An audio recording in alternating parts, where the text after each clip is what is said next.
Movie की शुरुआत में हम एक बच्चे को देखते हैं जो कि किसी हादसे की वजह से अब इस दुनिया में नहीं रहा। इसके बाद हम एक बेबी डॉल को देखते हैं जिसको एक ब्लैक मैजिक करने वाले डॉल मेकर ने बनाया था। इसके बाद उस रूम में उस बच्चे की माँ आती दिखाई देती है जिसका नाम जैना है, और ये बेबी डॉल उस डॉल मेकर ने जैना के कहने पर बनाई थी, इस शर्त पर कि अगर वो ये डॉल उससे बनवा ले तो उनका बेबी उनको वापस मिल जाएगा, और अगर ऐसा ना हुआ तो बेशक वो अपनी रकम वापस ले ली। और इस पर जैना मान गई थी। मगर यहाँ उस बच्चे का बाप रिक बोलता है कि ये एक स्टूपिड डॉल है और ये एक मजाक है, और इस स्टूपिड डॉल के लिए हम इतने ज्यादा पैसे दे रहे हैं। तभी वो डॉल मेकर जैना को उस डॉल को होल्ड करने का कहता है, और वो जैसे ही उसे हाथ लगाती है वो बेबी डॉल उनके बेटे में बदल जाती है, और जैना को ऐसा लगता है जैसे उनका बेटा जिंदा हो गया हो, और वो बहुत खुश दिखाई देती है जैसे उसको उसकी जिंदगी मिल गई हो।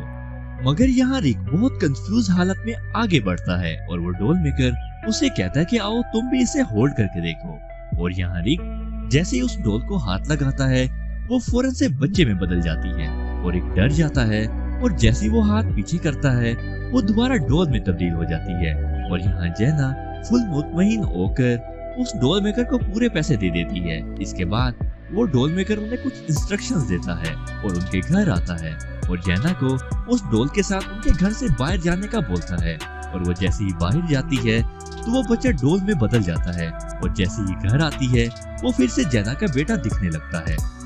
यहाँ रिक बहुत अपसेट नजर आता है और पूछता है कि ये सब कब तक रहेगा। तो वो जादूगर उन्हें बताता है कि ये डॉल सिर्फ घर के अंदर तक ही उनका बेटा है। वो साथ ही बताता है कि वो इस डॉल के साथ सिर्फ इस रेत के दूसरी तरफ भरने तक के टाइम तक ही उसके साथ रहे, और जैसे ही दूसरी साइड भर जाए तो उस डॉल को दोबारा उसके बॉक्स में पैक कर दे, और अगर ऐसा ना किया तो वो उनके लिए खतरनाक साबित हो सकता है और वो इससे किसी भी नुकसान का सामना कर सकते हैं।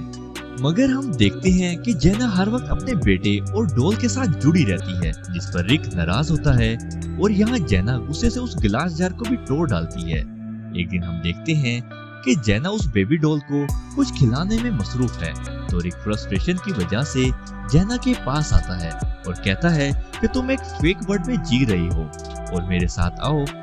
और हमारा बेटा तो कब से मर चुका है, आओ मैं तुम्हें बाहर की दुनिया दिखाऊं जो सच्ची है। मगर जैना उसके साथ जाने से इनकार करती है। मगर यहाँ रिक जैसे तैसे करके उसे बाहर ले जाता है, और जैसे ही वो बाहर जाते हैं तो जैना और उसका बेटा दोनों डॉल में बदल जाते हैं। और यहाँ में एक बात पता चलती है कि यहाँ जैना नहीं बल्कि रिक एक फेक वर्ल्ड में जी रहा था। जब जैना ने वो झाड़ तोड़ दिया था तो रिक ने जैना से वो बेबी डॉल छुपा दी थी, तो जिससे जैना को लगने लगा था कि उसने अपना बेटा एक बार फिर से खो दिया है, और वो अपने इस गम को लेकर सुसाइड कर लेती है। इसीलिए ये गम रिक बर्दाश्त नहीं कर पाया था और दोबारा उस डॉल मेकर के पास जाकर अपनी बीवी का डॉल बनवा लाया था, और बदले में उसको अपनी बीवी की सबसे अजीज चीज अपने बेटे का डॉल दे आया था। और इसीलिए जब रिक घर से बाहर आया था तो उसकी बीवी डॉल में बदल गई थी, और अब रिक अपनी जिंदगी ऐसे ही गुजारने को पसंद करता है। और यहाँ में एक और बात रिवील होती है